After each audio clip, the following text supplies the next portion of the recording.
இந்த நாளிலே கூட நாம் ஒரு வசனத்தை நான் வாசிக்கிறேன். இந்த நாளில் நம்முடைய தியானத்துக்காக யாக்கோபு எழுதின நிருபம்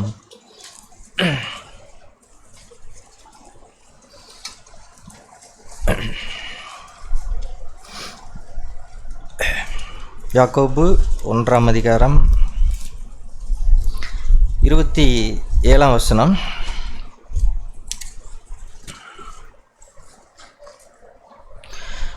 திக்கற்ற பிள்ளைகளும் விதவைகளும் படுகிற உபத்திரவத்திலே அவர்களை விசாரிக்கிறதும் உலகத்தால் கரைபடாதபடிக்கு தன்னை காத்து கொள்ளுகிறதுமே பிதாவாகிய தேவனுக்கு முன்பாக மாசில்லாத சுத்தமான பக்தியாக இருக்கிறது என்று வாசிக்கிறோம். யாக்கோபு இந்த 26ஆம் வசனத்திலே தேவபக்தினா என்னன்னு சொல்கிறாரு. 26ல் அதை நாம் சபையிலே பல முறை நாம் கேட்டிருக்கிறோம்.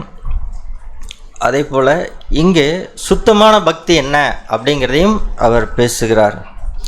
பொதுவாக நாம் பக்தி அப்படின்னு நினைக்கிறதெல்லாம் இப்போ நாம்லாம் புறஜாதி மார்க்கத்திலேருந்து நம்ம அநேகர் வந்திருக்கிறோம். நம்ம பக்திங்கிறது கோயிலுக்கு போகணும், நல்லா குளிச்சுக்கணும், விரதம் இருக்கணும், பயப்படணும் அப்படிங்கிற மாதிரி ஒரு இதுதான் நாம் நினைக்கிற பக்தி அப்படின்னு நாம் நினைத்து கொண்டிருந்தோம். நான் ரட்சிக்கப்பட்டதுக்கப்புறம் சபைக்கு வந்ததுக்கப்புறம் கூட அநேக மார்க்க காரியங்கள் நாம் பக்தி நினைக்கிறோம். நல்ல விஷயங்கள் தான். நாம் வேதம் வாசிக்கிறது அல்லது சர்ச்சுக்கு போகிறது, ப்ரேயர் பண்ணுறது, இது எல்லாமே நல்ல விஷயங்கள் தான். இதெல்லாம் பக்திக்குரியது தான். ஆனால் இங்கே யாக்கோபு சுத்தமான பக்தி அப்படின்னு ஒன்று சொல்கிறார். அதைத்தான் நாம் தியானிக்கிறோம். அதுக்கு முன்பாக அந்த மேல் பகுதி அதை நாம் பார்த்துட்டு வந்துடலாம். அதாவது 2 காரியங்களும் இங்கே அவர் பேசுகிறார். ஒன்று, திக்கற்ற பிள்ளைகளும் விதவைகளும் படுகிற உபத்திரவத்திலே அவர்களை விசாரிக்கிறது. ஒரு சுத்தமான பக்தி, தேவனிடத்திலே பக்தி உள்ள மனிதனினுடைய ஒரு அடையாளத்தில் ஒன்று என்னன்னு சொன்னால், இதை அவன் தன்னுடைய வாழ்க்கையிலே செய்கிறவனாக, திக்கற்ற பிள்ளைகள் விதவைகள் படுகிற உபத்திரவத்திலே அவர்களை விசாரிக்கிறதும் சொல்லி வாசிக்கிறோம். என்ன தேவன் எப்படிப்பட்டவர் அப்படின்னு சொன்னால், நம்ம பழைய ஏற்பாட்டெல்லாம் வாசித்தா இப்படிப்பட்டவர்களுக்கு ஒரு விசேஷித்த அக்கறையை தேவன் எடுத்திருக்கிறார் அப்படிங்கிறது வேதம் முழுக்க நாம் பழைய ஏற்பாட்டிலே பார்த்தால் திக்கற்ற பிள்ளைகள் விதவைகள் இப்படிப்பட்டவர்களுக்கு ஒரு விசேஷமான ஒரு அக்கறை அவர்கள் எடுத்திருக்கிறதை நாம் வேதத்திலே நாம் வாசிக்க முடியும். தன்னையும் கூட அவர் அப்படித்தான் சொல்லிக் கொள்கிறார். அதை பார்த்துட்டு நான் வரலாமா? சங்கீதம் 68 அதில் சங்கீதக்காரன் தாவீது பாருங்கள் 5ஆம் வசனத்திலே இப்படி அவர் பேசுகிறார். தம்முடைய பரிசுத்த வாசஸ்தலத்தில் இருக்கிற தேவன் திக்கற்ற பிள்ளைகளுக்கு தகப்பனும் விதவைகளுக்கு நியாயம் விசாரிக்கிறவருமாய் இருக்கிறார். தேவன் தனிமையானவர்களுக்கு வீடு வாசல் ஏற்படுத்தி கட்டுண்டவர்களை விடுதலையாக்குகிறார் அப்படின்னு சொல்லி வாசிக்கிறோம். இப்போ தேவன் எப்படி இருக்கிறார் பாருங்கள். தேவன் எப்படி இருக்கிறார்னா, திக்கற்ற பிள்ளைகளுக்கு தகப்பன். அவர் எந்த மார்க்கமாக இருந்தாலும் சரி, என்ன கோத்திரமாக இருந்தாலும் சரி, எந்த நாட்டுக்காரலாக இருந்தாலும் சரி, திக்கற்ற ஒரு பிள்ளை இருக்கும் என்று சொன்னால் அதுக்கு அவர் என்ன ஆகிறார்னா, அவர் ஆட்டோமேட்டிக்காகவே அவர்களுக்கு தேவனாய் அவர் ஆகிறார். ஆகி விதவைகளை விசாரிக்கிற தேவனாக அவர் இருக்கிறார். அதனால தான் ஆண்டவர் சொன்னார், நான் தனியாக இருக்கிறேன், எனக்கு யார் இருக்காங்க அப்படின்னு எல்லாம் நம்மில் ஒருவர் கூட, நமக்கு பெற்றோர்கள் இருந்தாலும் சரி அல்லது நாம் தனிமையாக இருந்தாலும் சரி, எனக்கு யார் இருக்கிறா, என்னை விசாரிக்க யார் இருக்கிறா, என்னை யாருக்கு தெரியும் அப்படின்னெல்லாம் நாம் என்ன செய்ய வேண்டியதில்லை அப்படின்னு சொன்னால், இந்த உலகத்திலே ஒரு மனிதனும் அப்படி யோசிக்க வேண்டியதில்லை. ஏனென்று சொன்னால், நம்மை நேசிக்கிற ஒரு நல்ல ஆண்டவர் நமக்கு இருக்கிறார், பரலோகத்தில் இருக்கிறார். நாம் எல்லாரையும் விசாரிக்கிற, நம்மை நேசிக்கிற, நம்மில் அன்பு கூறுகிற, நமக்கு நியாயம் செய்கிற, நம்மேல் அக்கறையாக இருக்கிற ஒரு பரலோக தகப்பன் நமக்கு இருக்கிறார். அந்த தேவனைத்தான், அந்த தேவன் எப்படி இருக்கிறாரோ அதை போலவே அவருடைய பிள்ளைகளும் தேவ பக்தி உரியவர்கள் அப்படின்னு சொன்னால், அது ஏதோ ஒரு சுயநலமான வாழ்க்கை இல்லை. அவர்கள் இங்கே பாருங்கள், அவர் என்னதான் சொல்கிறாருன்னா அதை விசாரிக்கிறது. இப்போ குறிப்பாக உபத்திரவங்கள்ல நல்லா இருக்கிறத பற்றி நமக்கு ஒன்றும் இல்லை. ஆனால் குறிப்பாக உபத்திரவங்களை பாடுபடுகிற அல்லது கஷ்டப்படுகிற அப்படிப்பட்டவர்களை அவர் என்ன சொல்கிறாருன்னா விசாரிக்கிறது கூட அது ஒரு சுத்தமான பக்தி அப்படின்னு சொன்னார். நமக்கு எல்லாருக்கும் தெரியும், இயேசு கிறிஸ்து அந்த உவமையை சொல்லும் பொழுது மத்தேயு 25ஆம் அதிகாரத்திலே அந்த செம்மறி ஆடுகளையும் வெள்ளாடுகளையும் அவர் என்ன செய்வார், இரண்டாக பிரிப்பார். அப்படி அவர் அந்த சிங்காசனத்தில் வீட்டில் இருக்கும்பொழுது வலது பக்கத்தில் இருக்கிறவர்களை பார்த்து அவர் பேசுவார். அப்போ அவர்கள் ஆசீர்வதிக்கப்பட்டவர்களாக இருப்பார்கள். ஏன் அப்படின்னு சொன்னால் அதில் ஒன்று என்னன்னு சொன்னால், நீங்கள் என்னை விசாரித்தீர்கள் அப்படின்னு சொல்லுவார். நான் காவலில் இருந்தேன், என்னை பார்க்க வந்தீர்கள். நான் வியாதியாக இருந்தேன், என்னை விசாரித்தீர்கள் அப்படின்னு எல்லாம் அந்த 25ஆம் அதிகாரத்தில் அவர் பேசுகிறார்.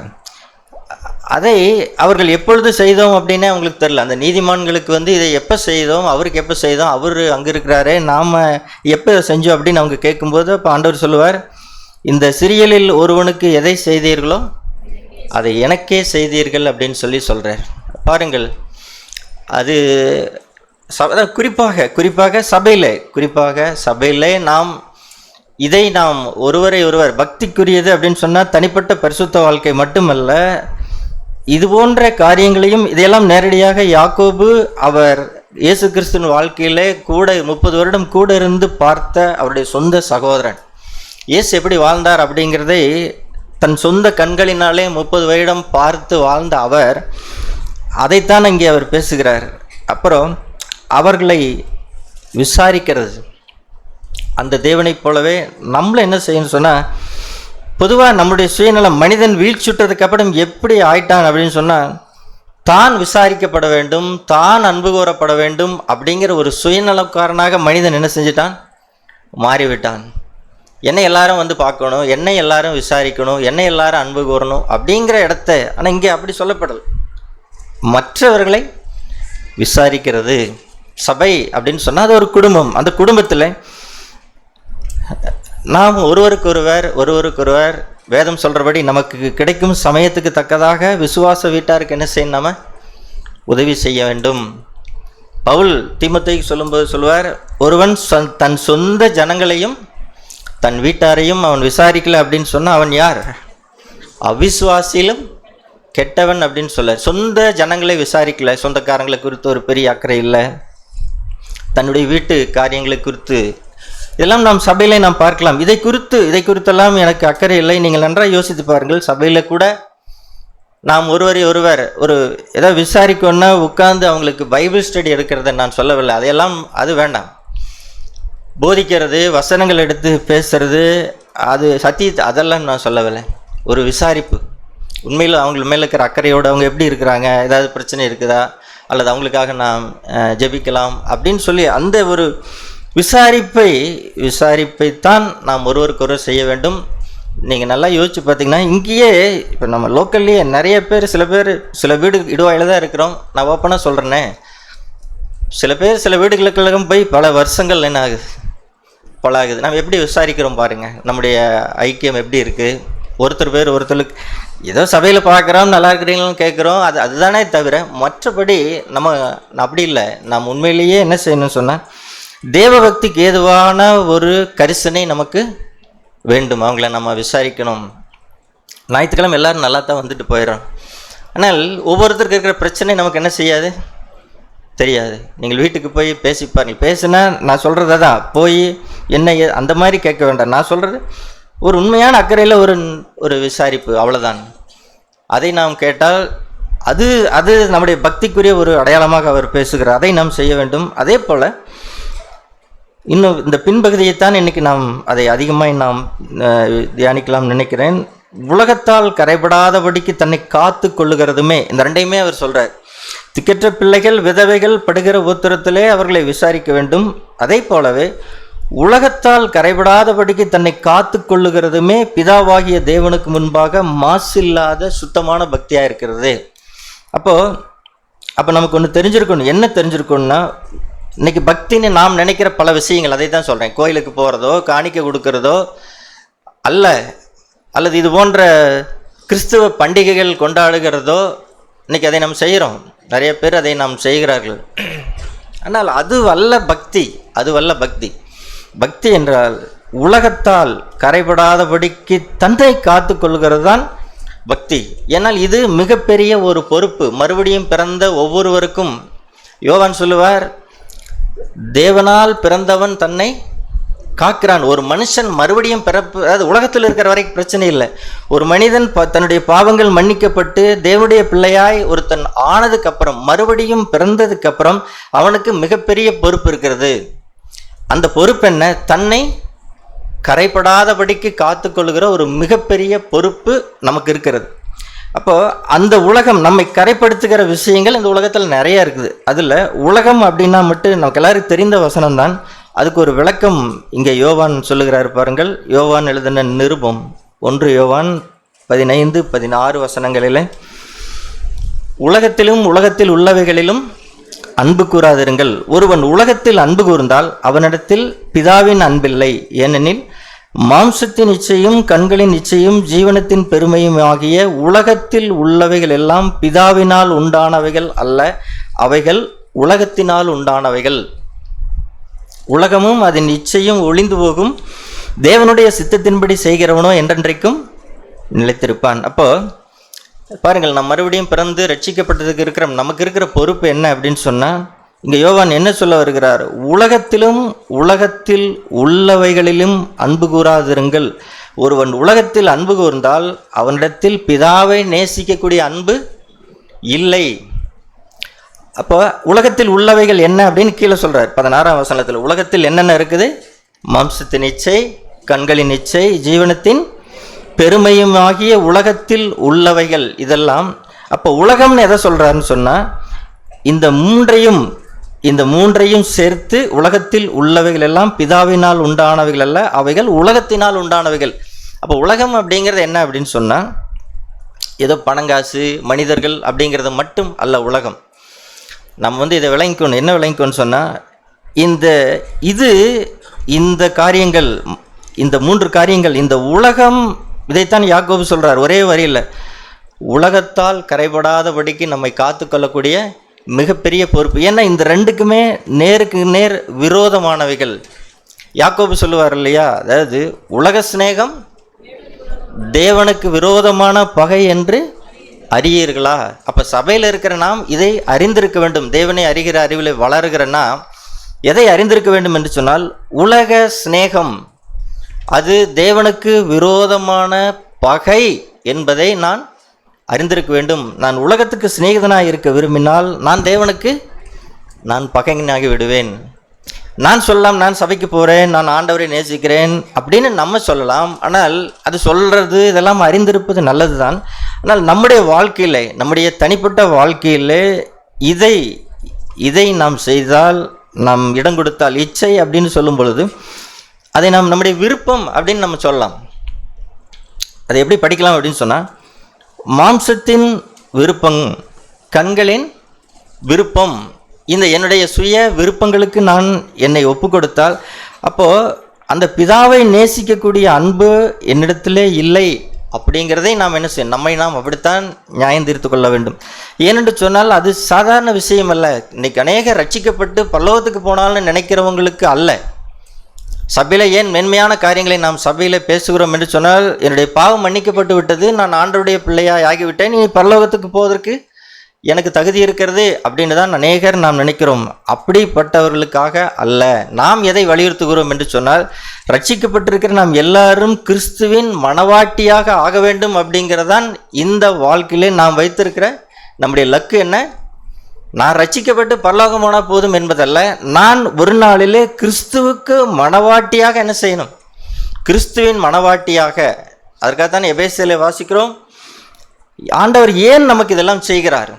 அந்த எபேசியரில் என்ன வாசிக்கிறோம்? கரை திரை முதலானவைகள் ஒன்றும் இல்லாமல் ஒரு பிழையற்றதும் ஒரு மகிமையுள்ள சபையாக தமக்கு முன் நிறுத்தி கொள்வதற்காக கிறிஸ்து என்ன செய்தார்? தம்மையே ஒப்பு கொடுத்தார். இயேசு நமக்கு பல விதங்களில் நமக்கு தெரியும். இயேசு ஏன் மரித்தார் அப்படிங்கிறதை குறித்து, நம்முடைய பாவங்களுக்காக நாம் மரித்தார், நமக்காக பிழைக்காமல் நாம் அவருக்காக பிழைக்கும்படிக்கு அவர் மரித்தார் அப்படிங்கிறதெல்லாம் நமக்கு தெரியும். அதில் இன்னொன்று என்ன அப்படின்னு சொன்னால், நாம் இந்த உலகத்திலே கிறிஸ்து கரை திரை ஒன்றும் இல்லாமல் ஒரு மகிமையுள்ள சபையாக நிறுத்தணும் அப்படிங்கிறதுக்காகவும் ஆண்டவர் என்ன செய்தார்? மரித்தார். அதை அவர் எப்படி செய்கிறார் அப்படின்னு சொன்னால், நம்முடைய பாவங்கள் எப்படி கழுவப்பட்டது அப்படின்னு சொன்னால், இயேசு கிறிஸ்துவின் இரத்தத்தினாலே நம்முடைய பாவங்கள் கழுவப்பட்டது. அதை பார்த்துட்டு இங்கே வருவோம். அந்த 1 யோவானுக்கு எபேசியர் அந்த வசனத்தை வாசித்துக்கிட்டு,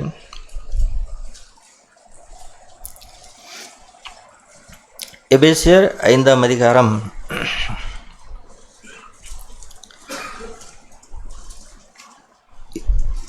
25ஆம் வசனத்தினுடைய பின் பகுதியை பாருங்கள். எபேசியர் 5:25 பின்பகுதி, அப்படியே கிறிஸ்துவும் சபையில் அன்பு கூர்ந்து தாம் அதை திருவசனத்தை கொண்டு தண்ணீர் முழுக்கினால் சுத்திகரித்து பரிசுத்தமாக்குகிறதற்கும் கரை திரை முதலானவைகள் ஒன்றும் இல்லாமல் பரிசுத்தமும் பிழையற்றதுமான மகிமையுள்ள சபையாக அதை தமக்கு முன் நிறுத்தி கொள்வதற்கும் தம்மை தாமே அதற்காக ஒப்பு கொடுத்தார். இப்போ பாருங்கள், ஆண்டவருடைய ரத்தம் சிந்தப்பட்டது எதற்காக அப்படின்னு சொன்னால், நம்முடைய பாவங்களை நீக்கி நம்மை சுத்திகரிக்கிறார். ஆனால் இங்கே வசனத்தை கொண்டு அவர் என்ன செய்கிறார் அப்படின்னு சொன்னால், 26 திருவசனத்தை கொண்டு தண்ணீர் முழுக்கினால் சுத்திகரிக்கிறார். திருவசனத்தை கொண்டு, வேத வசனங்களை கொண்டு நம்மை அவர் சுத்திகரிக்கிறார், பரிசுத்தமாக்குகிறார். எந்த அளவுக்குன்னா, கரை திரை முதலானவைகள் ஒன்றும் இல்லாமல் ஒரு மகிமையான சபையாக நிறுத்தி கொள்வதற்காக ஆண்டவர் ஒப்பு கொடுத்தார். இதை ஒவ்வொரு நாளும் நாம் நம்மை சுத்திகரித்து கொள்ள வேண்டும். நமக்கு தெரியும், கடந்த வியாழக்கிழமை நம்ம கேட்டோம், அந்த ஆசரிப்பு கூடாரத்துக்கும் பரிசுத்த ஸ்தலத்துக்கும் நடுவே ஒரு கழுவும் தொட்டி அப்படின்னு சொல்லி ஒன்று இருந்தது. அந்த கழுவும் தொட்டிக்கு ஆரோனோ அவனுடைய குமாரர்கள் ஆசாரிய ஊழியம் செய்கிற யார் போனாலும் அங்கே போய் என்ன செய்யணும்? தன்னுடைய கைகளையும் கால்களையும் கழுவி விட்டுத்தான் அவர்கள் அந்த ஆசாரிய ஊழியத்திற்கு அவர்கள் போக வேண்டும். அதை போல தேவன் தம்முடைய சபையில் இருக்கிற நம்மை அவருடைய வசனங்களை கொண்டு நம்மை சுத்திகரித்து பரிசுத்தமாக்குகிறார். கரைத்திரை ஒன்றும் இல்லாமல் ஒரு மகிமையான சபையாக நிறுத்தி கொள்வதற்காக ஒப்பு கொடுத்தார். அப்படியானால் அது பாருங்கள், அதனுடைய நோக்கம் என்ன அப்படின்னு சொன்னால், அது ஏதோ சும்மா லேசாக ஒரு அழுக்கு இருக்குதுங்க, அது ஒரு கரை இருக்குதுங்க அப்படின்னு சொல்லி நாம் அதை லேசாக எடுத்துக்கொள்ளாமல், அதனுடைய முக்கியத்துவத்தை, இந்த வசனங்கள் எல்லாம் ஏன் படித்தோம் என்று சொன்னால், அதனுடைய முக்கியத்துவத்தை நாம் உணர்ந்து கொள்வதற்காகத்தான் நாம் அதை வாசிக்கிறோம். அப்படி நம்மை கரைப்படுத்துகிற பல விஷயங்கள் இந்த உலகத்திலே நமக்கு இருக்கிறது.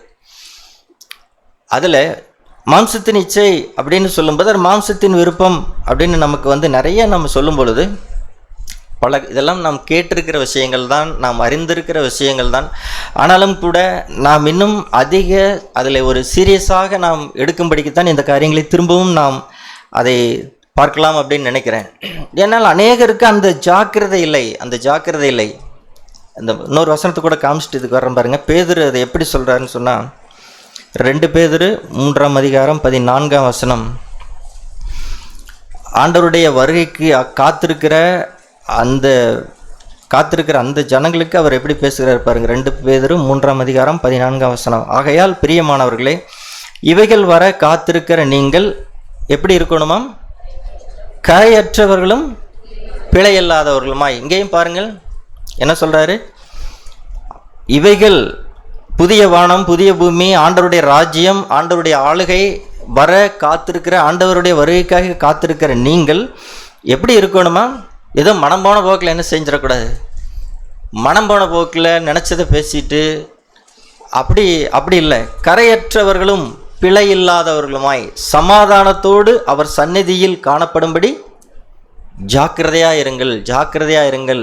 கிறிஸ்துவுக்கு மனவாட்டி ஆவது அப்படிங்கிறது ஏதோ நான் ரட்சிக்கப்பட்டுட்டேன், ஆண்டவர் ஏற்றுக்கிட்டேன், நான் ஒரு சபையில் இருக்கிறேன் என்று சொல்வது மட்டும் அல்ல. அதற்காக இந்த வாழ்க்கை இல்லை.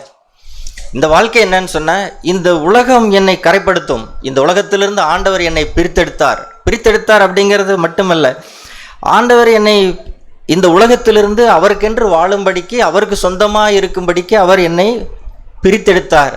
அப்போ பிரித்தெடுத்தது மட்டும் போதுமானா பிரித்தெடுத்து மட்டும் போதுமானதல்ல. அவர் என்ன விரும்புகிறார்ன்னு சொன்னால், அவரை போலவே அவரை மணவாட்டி நான் ஒரு பிரித்தெடுக்கப்பட்ட ஜனக்கூட்டமாக ஒரு விசுவாசியாக இருப்பதற்காக நான் அழைக்கப்படலை.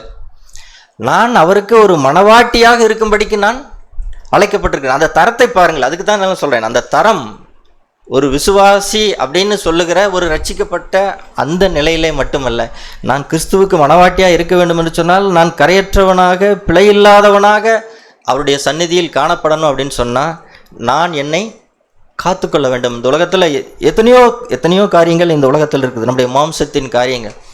இப்போ யோசிச்சு பாருங்கள், பல வருடமாய் சபையில் இருந்து கூட இன்னும் கோபப்படுகிற குணம் நம்மக்கிட்ட இருக்கத்தானே செய்யுது. திடீர்னு கோபப்பட்டுறது. அப்போ அதெல்லாம் மாம்சத்தின் காரியங்கள். என்னென்ன கோபம், பல வருஷங்கள் 15 வருஷம் 20 வருஷம் 30 வருஷம் சபையில் இருந்தும் கூட அந்த சத்தத்தை உயர்த்துகிற இன்னைக்கு எத்தனை பேர் அதை பாவம் அப்படின்னு பார்க்குறோம்னே நமக்கு தெரியல. கோபத்தை அதுக்கு ஒரு நியாயம் நாம் சொல்லுகிறோம். நான் ஏன் கோவப்பட்டேன்னா, நான் இப்படி பேசினா அப்புறம் நான் என்ன பண்ணுறது, நான் கோவப்படுத்தான் ஆகணும், அல்ல இப்படி சொன்னா தானே கேட்குறாங்க, அதனால் நான் இப்படி பேச வேண்டியதாக இருக்குதே அப்படின்னு சொல்லி அதற்கு நாம் செய்கிற பாவங்களுக்கு ஒரு காரணத்தை நாம் சொல்லுகிறோம். ஆனால் எரி நரகத்திற்கு நம்மை கொண்டு செல்லக்கூடிய முதல் பாவம் என்ன அப்படின்னு சொன்னால் கோபம். அது நம்ம எரி நகரத்துக்கு கூட்டி செல்லக்கூடிய பெரிய ஒரு பாவம். ஆனால் அது ஒரு என்னுடைய மாம்சத்தின் விருப்பம் அப்படிங்கிறது நமக்கு என்ன செய்ய மாட்டேங்கிறது, நமக்கு தெரியல, மாம்சத்தின் விருப்பம். ஆனால் பவுல் அதை கண்டுபிடிச்சார். அதை ரோமரில் சொல்லும்போது எப்படி சொல்லுவார்னா, அதாவது அந்த சுய விருப்பம் இருக்குது இல்லையா, அதை அவர் இச்சை அப்படின்னு சொல்கிறாரு. இச்சை பாவம் அப்படின்னு நியாயப்பிரமாணம் சொல்லாமல் இருந்தால் அது எனக்கு என்ன செய்யாது, பாவம்னே தெரியாதே. அப்போ நியாயப்பிரமாணம் இச்சையாது இருப்பாயாக அப்படின்னு சொன்னதுனால அது எனக்கு என்ன ஆயிடுச்சு, அது பாவம் அப்படின்னு எனக்கு தெரியுது அப்படின்னு சொல்கிறாரு. அதுபோல் கோபம் நமக்கு பாவம் அப்படின்னு தெரிந்தாலும் கூட அதிலிருந்து ஒரு முழு விடுதலை நமக்கு வேணும் அப்படின்னு சொல்லி நம்ம என்ன செய்யறதில்ல, நம்ம தேடுறதில்லை. அது அப்பப்போ இருக்குங்க, அது அப்பப்போ வரும் அப்பப்போ போகும் அப்படிங்கிற மாதிரி தான் நினைக்கிறோம். மாம்சத்துக்குரிய எல்லாம் நிறைய, இது ஒன்றும் புது விளக்கமெல்லாம் நாம் சொல்ல வேண்டியதில்லை, நாம் அனுதினம் சந்திக்கிற விஷயங்கள் தான். அல்லது ஒரு கவலையை எடுத்துக்கொள்ளுங்கள். இந்த உலகத்தில்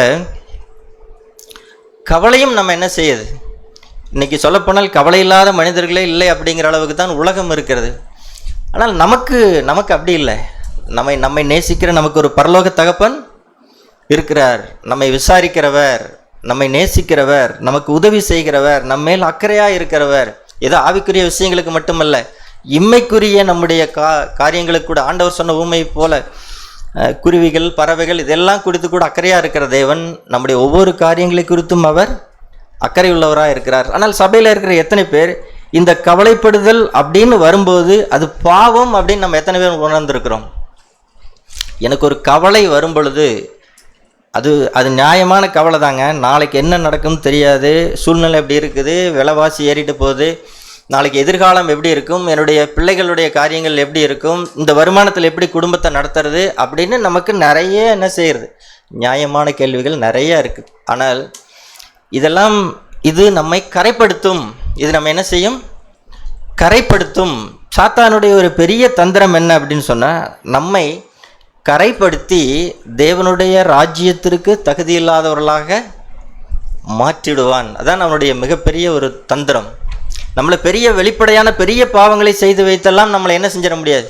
நாம் ஒரு விபச்சார பாவமோ அல்லது யார்கிட்டயோ போய் திருடிட்டோ யாருடைய பொருளை திருடியோ அப்படிலாம் நம்ம என்ன செய்ய மாட்டோம், அதையெல்லாம் நாம் செய்ய மாட்டோம். வெளிப்படையான, ஏன்னா அதெல்லாம் மதிப்பு மரியாதைக்கு, என் பேர் வீணாயிரும், இவ்வளோ நாள் இங்கே வாழ்ந்துட்டா என்னை பற்றி என்ன நினைப்பாங்க அப்படிங்கிறதுக்காக நாம் என்ன செஞ்சுருக்கோம், வாழ்ந்துட்டு இருப்போம். ஆனால் உண்மையிலேயே இருதயத்திலே, ஆண்டவரே நான் என்னை கரைப்படுத்தி கொள்ளக்கூடாது, இந்த கவலை என்னை என்ன செஞ்சிடக்கூடாது, கவலைப்பட்டு நான் ஒரு பாவம் செய்கிறவனாக நான் இருந்துடக்கூடாது, என்னை நான் கரைப்படுத்தி கொள்ளக்கூடாது அப்படின்னு எவ்வளோ பேர் நாம் அதை குறித்து கவலையாக இருக்கிறோம்.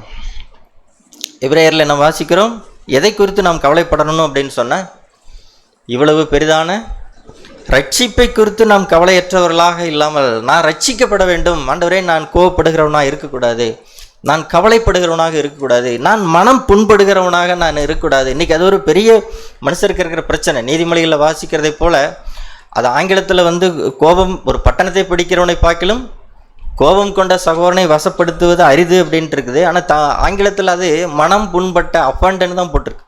ஒரு மனம் புண்பட்ட ஒரு சகோதரனை வசப்படுத்துகிறது அரிது. ஆனால் ஒரு பட்டணத்தை கூட என்ன செஞ்சிடலாம், பெரிய பட்டணத்தை கூட பிடிச்சிடலாம், போரிட்டோ சண்டையிட்டோ எப்படியோ அதை பிடிச்சிடலாம். ஆனால் மனம் புண்படுதல் அதை வசப்படுத்துவது அரிது அப்படின்னு சொல்லி சொல்கிறார். பாருங்கள், அப்படி ஒரு என்னை யாராவது ஏதாவது சொல்லிட்டாங்கன்னா உடனே என்ன செஞ்சிருது, நம்முடைய மூஞ்சியெல்லாம் வாடி போயிடுது, சுருக்குன்னு ஆயிடுது. இல்லை, இயேசு கிறிஸ்துவுக்கு வராத அவமானங்களை விட சிறுமைகளை விட நமக்கு யாருக்கு என்ன இல்லை, அது போன்ற சிறுமைகள் நமக்கு வரல, அது போன்ற அவமானங்கள் நமக்கு வரல. ஆனால் அதுக்கெல்லாம் அவர் தன்னை காண்பித்தார். இப்படித்தான் நம்மை இந்த மாம்சத்துக்குரிய பல காரியங்கள் நிறையா இருக்குது. பிரதர் சொல்கிற மாதிரி இது ஒரு வெங்காயத்தோல் மாதிரி உரிக்க என்ன செஞ்சோம், வந்துட்டே இருக்கும், உள்ளுக்குள்ளே வந்துட்டே இருக்கும். இப்படித்தான் பரிசுத்தத்திலே நாம் வளர்கிறோம். நம்முடைய கண்களின் இச்சை யோசித்து பாருங்கள், எவ்வளவு பேர் நாம் அதில் பெரிய விடுதலை ஆகணும் அப்படின்னு சொல்லி எவ்வளவு பேர் நாம் அதற்காக வாஞ்சிக்கிறோம். அதாவது கண் பார்த்து விரும்புவதெல்லாம், கண்ணில் விரும்புகிற எல்லாமே என்ன செய்யும், கண்களின் இச்சை. கண் பார்த்து அது எனக்கு வேணும் அப்படின்னு நினைக்கிறது எல்லாமே கண்களின் இச்சை. ஸோ அந்த கண்களின் இச்சையிலிருந்து நாம் எவ்வளோ பேர் உண்மையிலேயே நாம் விடுதலை ஆகணும் அப்படின்னு சொல்லி நாம் விரும்புகிறோம். அது போய் நம்முடைய மனதை என்ன செய்கிறது, பாதிக்கிறது. உங்களுக்கு ஆதியில் நடந்த அந்த கதை தெரியுமா? ஏவாள் ஒரு வார்த்தை சொல்லுவாள். அந்த பாருங்க, ஆதியாகமம் 3ஆம் அதிகாரத்தில் அந்த கனி எப்படி இருந்தது அப்படின்னு சொல்லி இங்கே வாசிக்கிறோம். ஆதியாகமம் 3ஆம் அதிகாரத்தில் 6ஆம் வசனம். அப்பொழுது ஸ்திரீயானவள் அந்த விருட்சம் புசிப்புக்கு நல்லதும் பார்வைக்கு இன்பமுமாக இருந்தது. எனக்கு ஒரு நல்ல பொருள், அதை ரசிக்கிறதுல என்ன இருக்குது, ஒரு அழகில் பார்க்குறதுல என்ன இருக்குது அப்படின்னு சொல்லி நாம் நினைக்கிறோம். ஆனால் அது உண்மையிலேயே அதுக்காகத்தான் பார்த்தா உண்மையிலேயே தப்பு இல்லை, பாவம் கிடையாது. உண்மையிலேயே அப்படி இருந்தால் நமக்கு தெரியும். ஆனால் நமக்கு தெரியும் நாம் எப்படிப்பட்ட ஆட்கள் அப்படிங்கிறது நமக்கு தெரியும். அப்போது அந்த பார்வை என்ன செய்யுது, அது பார்வைக்கு இப்படித்தான் நம்மை அவன் கரைப்படுத்தி அங்கே பெரிய தீமையை அவன் செய்து விட்டான். பார்வைக்கு அழகாக இருந்தது, அதை அவன் செய்து விட்டான். அதே போல் இன்னொரு வசனம் பாருங்கள், நியாயாதிபதிகளில் நம்முடைய கண்கள் நிச்சய ரொம்ப அவ்வளோ எளிதாக நாம் நினைக்கிறோம். நியாயாதிபதிகள் புஸ்தகம் அந்த சிம்சோனை குறித்து நாம் வாசிக்கிறோம். நியாயாதிபதிகள் 14ஆம் அதிகாரம். அவனுக்கு ஒரு பெண் பார்க்கணும் அப்படின்னு சொல்லி அவன் போனான். அது எல்லாரும் இருக்கிறதானே இயல்பாக ஒரு திருமண விஷயத்தில் தங்கள் வாழ்க்கை துணையை தேடும்போது கண்டிப்பாக என்ன செஞ்சுருக்கணும், நமக்கு பிடிக்காத ஒருத்தரை போய் என்ன செஞ்சிடக்கூடாது, பிடிக்காத ஒன்றை போய் நாம் திருமணம் பண்ணணும் அப்படின்னு நான் சொல்லவில்லை. நான் என்ன சொல்ல வர்றேன் அப்படின்னு சொன்னால், நாம் எடுக்கிற தீர்மானங்கள் அந்த அடிப்படையில் இருக்குன்னு பாருங்கள். சிம்சோன் சொல்கிறேன், அப்போ நம்ம போய் பெலிஸ்தருடைய குமாரத்தி அப்படின்னு அவங்கள போய் நான் கல்யாணம் பண்ண போகிறேன் அப்படின்னு சொல்லி திம்னாத்துக்கு அவன் போகிறான். அது பின்பகுதி 3ஆம் வசனத்தினுடைய பின்பகுதி. சிம்சோன் அவங்க அப்பாவை பார்த்து சொல்கிறேன், என்ன சொல்கிறான், அவள் என் கண்ணுக்கு பிரியமானவள், அவளையே எனக்கு கொல்ல வேண்டும் அப்படின்னு சொல்லி நிற்கிறான்.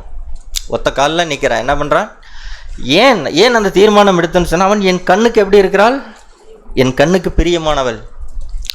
அருமையான வாலிப சகோதரர்கள், திருமண காரியங்களில் இருக்கிறவங்களுக்கு நான் என்ன சொல்கிறேன் அப்படின்னு சொன்னேன், இந்த அடிப்படையிலே நாம் நம்முடைய வாழ்க்கை துணை என்ன செய்யக்கூடாது, என் கண்ணுக்கு பிடிச்சதே அப்படின்னு சொல்லி நாம் என்ன செஞ்சிடக்கூடாது, நாம் தீர்மானம் எடுக்கக்கூடாது. அதுக்காக அதான் சொல்ல வர்றது புரிந்துக்கணும்.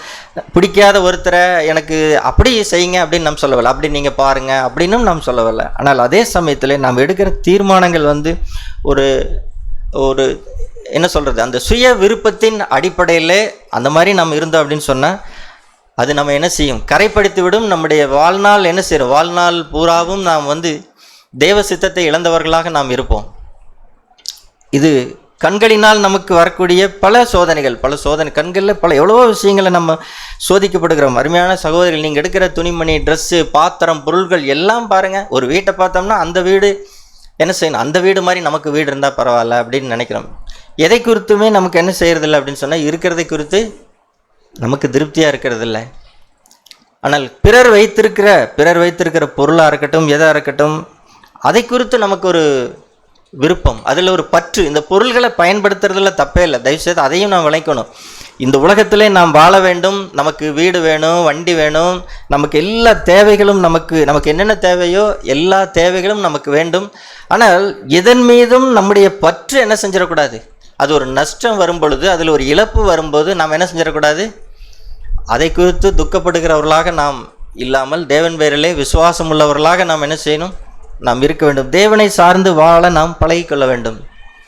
என்னுடையது எனக்கு அப்படின்னு சொல்லி நாம் எதையுமே நாம் அப்படி இருப்போம் என்று சொன்னால் நம்முடைய வாழ்க்கை பரிசுத்தத்திலே நாம் வளர்ந்து கொண்டிருப்போம். நாம் இந்த உலகத்தினால் கரைபடாதபடிக்கு நம்ம என்ன செஞ்சிடலாம், இந்த உலகத்தில் நமக்கு சோதனைகள் உண்டு, கரைப்படாதபடிக்கு நாம் என்ன செய்யலாம், நம்மை நாம் காற்றுக்கொள்ளலாம். இது போன்ற சாட்சிகள் எல்லாம் நாம் உடையவர்களாக நாம் இருக்க வேண்டும். ஒரு முறை நான் கேள்விப்பட்டேன் சகோதரி ஆனி சிஸ்டருடைய அவங்களுக்கு யாரோ ஒரு கிஃப்ட்டு, ஒரு சேரீ ஒன்று கிஃப்டாக கொடுத்துருக்குறாங்க. அதை அவங்க கட்டிட்டு ஏதோ மீட்டிங் வந்தவங்க, அந்த வந்தவங்க கிட்ட யாரோ ஒரு சிஸ்டர் கேட்டிருக்கிறாங்க, சிஸ்டர் இந்த சேரீ உங்களுக்கு நல்லா இருக்குது, எனக்கு ரொம்ப பிடிச்சிருக்குது அப்படின்னு சொல்லியிருக்கிறாங்க. அப்போ உடனே அவங்க என்ன செஞ்சுட்டாங்க தெரியுமாங்க, அந்த சேரீ எடுத்து அவங்க எனக்கு பிடிச்சிருக்குன்னு சொன்னோன்னே அந்த சேரீயை அவங்களுக்கு என்ன செஞ்சிட்டாங்க, கொடுத்துட்டாங்க. இது இப்படித்தான் பற்று இல்லாமல் இருப்பது. எனக்கு பிடிச்சிருக்குது, என்னுடையது, எனக்கு நான் கட்டுறக்குனே வாங்கினேன், அதை எப்படி நான் எப்படி செய்வேன், எனக்கு பிடிச்சதுன்னு வந்தது எனக்கு கொடுத்தாங்க அப்படின்னு நாம் இல்லாமல், இல்லை இதையெல்லாம் நாம் மரணத்திற்கு கொண்டு வந்து இல்லை அப்படின்னு சொன்னாதான் இது கரைபடாதபடிக்கு நம்ம என்ன செய்யலாம், உலகத்தால் கரைபடாதபடிக்கு நம்மை நாம் காத்துக்கொள்ள வேண்டும். ஏதாவது ஒரு பற்று நமக்கு இருக்கும் என்று சொன்னால் நித்தியத்திலே பெரிய இழப்பு நமக்கு என்ன செய்யும், நித்தியத்திலே பெரிய இழப்பு நமக்கு இருக்கும். அதே போல் பெருமை அப்படிங்கிறதும் சாதாரண விஷயம் இல்லை. உலகத்தில் நமக்கு வரக்கூடிய, நான்லாம் பெருமைப்படுறதுக்கு எனக்கு என்னங்க இருக்குது, நான் சும்மா ஒரு சைக்கிள் வச்சுருக்கிறேன், ஒரு சின்ன வீடு வச்சுருக்கிறேன், இது எனக்கெல்லாம் அப்படின்னெல்லாம் என்ன இல்லை. பெருமைக்கு பல ரூபங்கள் இருக்கிறது. அது நம்மை நாம் நிதானித்து பார்த்தால் பல விதங்களில் நாம் பார்க்க முடியும். பெருமை இம்மைக்குரிய பெருமையாக இருக்கலாம், ஆவிக்குரிய பெருமையாகவும் இருக்கலாம். எந்த பெருமையாக இருந்தாலும் அது என்னதான், உலகம்தான். எனக்கு அது இருக்குது இது இருக்குது அப்படின்னு சொல்லி நான் பெருமை பாராட்டினால் அதுவும் என்னதான், நான் என்னை கரைப்படுத்திக் கொள்கிறேன். அல்லது நான் இந்த ஜாதி, நான் உயர்ந்த ஜாதி, நான் இன்னாரு அப்படின்னு சொல்லி ஏதாவது பெருமை பாராட்டினால் அதுவும் என்னதான், ஜாதி பெருமைதான். இல்லை, இதையெல்லாம் தேவன் அருவருக்கிறார். ஆண்டவர் சொன்னார், மனுஷருக்குள்ள எதெல்லாம் மேன்மையாக எண்ணப்படுகிறதோ அதெல்லாம் தேவனுக்கு முன்பாக அருவருப்பாக இருக்கிறது. இதெல்லாமே தேவன் எனக்கு கொடுத்தது, அவ்வளோதானே தவிர இதில் மேன்மை பாராட்டுறதுக்கு ஒன்றுமே இல்லை.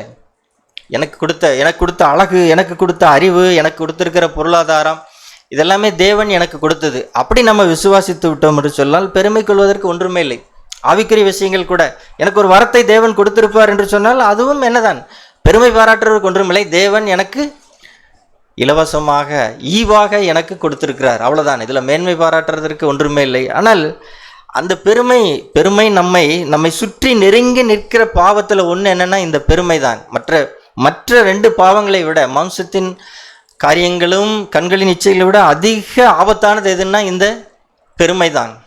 ஏன்னா இதை கண்டுபிடிக்கிறது ரொம்ப ரொம்ப ரொம்ப கஷ்டம்.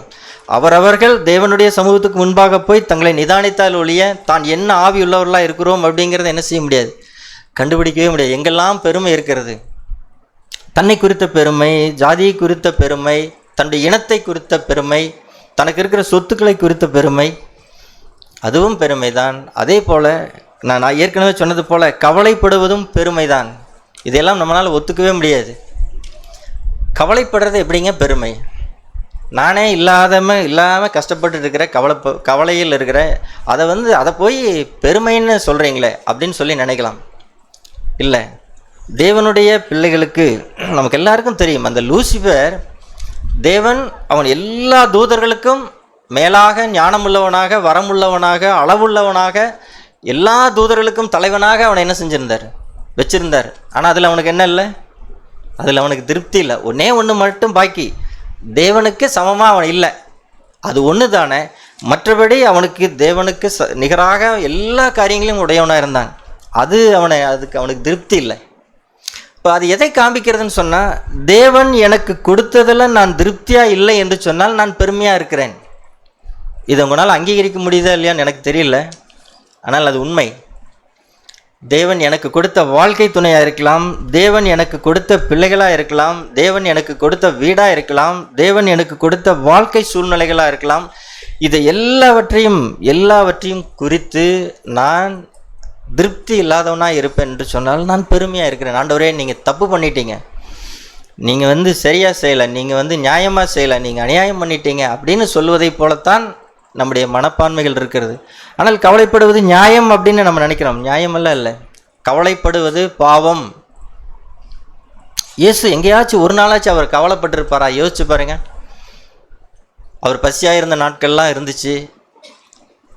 எத்தனையோ மைல்கள் அவர் நடந்து போனார். எதை குறித்தாவது அவர்களுக்கு முறுமுறுப்பு இருந்ததா? எதை குறித்தாவது அவர் குறை சொன்னாரா? என்னை போய் இந்த ஊரில் கொண்டு வந்து வச்சுட்டீங்களே, ஒரு நன்மை இல்லாத ஊரில் கொண்டு வந்து வச்சுட்டீங்களே, ஒரு படிக்காத பெற்றோர்களை எனக்கு கொடுத்துட்டீங்களே, இது என்ன ஊர், இங்கே ஒரு வேலையும் இல்லை, ஒன்றும் இல்லை, இங்கேருந்து என்ன செய்கிறது? இப்படியெல்லாம் அவர் என்ன செய்யலை. அப்படியெல்லாம் எதுவுமே அவர் முறுமுறுக்கவோ குறை சொல்லவோ இல்லை. பிதா தனக்கு எங்கே நியமித்திருந்தாரோ அதை அப்படி மனப்பூர்வமாய் அவர் என்ன செய்தார்? ஏற்றுக்கொண்டார். இது எல்லாமுக்கு பின்பாக அவர் பிதாவை பார்த்தார். அதனால் என்ன செய்தார்? அவருடைய வாழ்க்கை தன்னை கரைபடாமல் காத்து கொண்டார். அவருடைய சபையாக இருக்கிற நம்மையும் அப்படித்தான் இருக்க வேண்டும் என்று விரும்புகிறார். இந்த வெளிப்படுத்தின விசேஷத்தில் வாசித்து பாருங்கள், ஒரு வசனம் அங்கே இருக்கும். மணவாட்டின்னு நம்ம பேசுகிறோங்க இல்லைங்களா? அந்த 1,44,000 பேர், அவங்க கிட்ட இருக்கிற தகுதிகளில் ஒரு தகுதி இங்கே எழுதப்பட்டிருக்கிறது. வெளிப்படுத்தின விசேஷம் 14ஆம் அதிகாரம் 4ஆம் வசனம். ஸ்திரீகளால் தங்களை கரைப்படுத்தாதவர்கள் இவர்களே, கற்புள்ளவர்கள் இவர்களே, ஆட்டுக்குட்டியானவர் எங்கே போனாலும் அவரை பின்பற்றுகிறவர் இவர்களே. இங்கே பார்த்தீங்களா? இது எழுத்தின்படி கிடையாது. எழுத்தின்படி இருக்கக்கூடாது. அதே சமயத்தில் ஆவிக்குரிய அர்த்தத்தில் ஸ்திரீகள் அப்படின்னு சொன்னால் அது உலகத்தை தான் குறிக்கிறது. இந்த உலகத்தினால் ஆண்டவரை பின்பற்றின அவருடைய மணவாட்டியாகிய சபையினுடைய அடையாளத்தில் ஒன்று, அவங்ககிட்ட இருக்க வேண்டிய தகுதி ஒன்று என்னன்னு சொன்னால், இந்த உலகத்தினால் தங்களை கரைப்படுத்தாதவர்கள் இவர்கள்தான். அப்படின்னா நாம் எவ்வளவு ஜாக்கிரதையாக இருக்கணும் பாருங்கள்.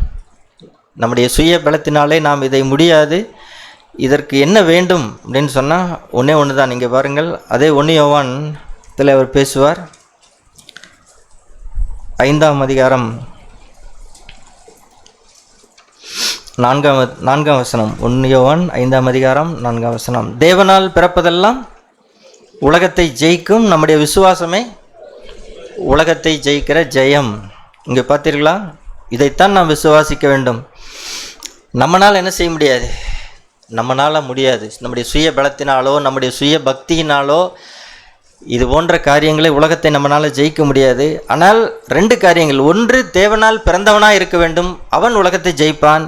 இன்னொன்று, நம்முடைய விசுவாசம்.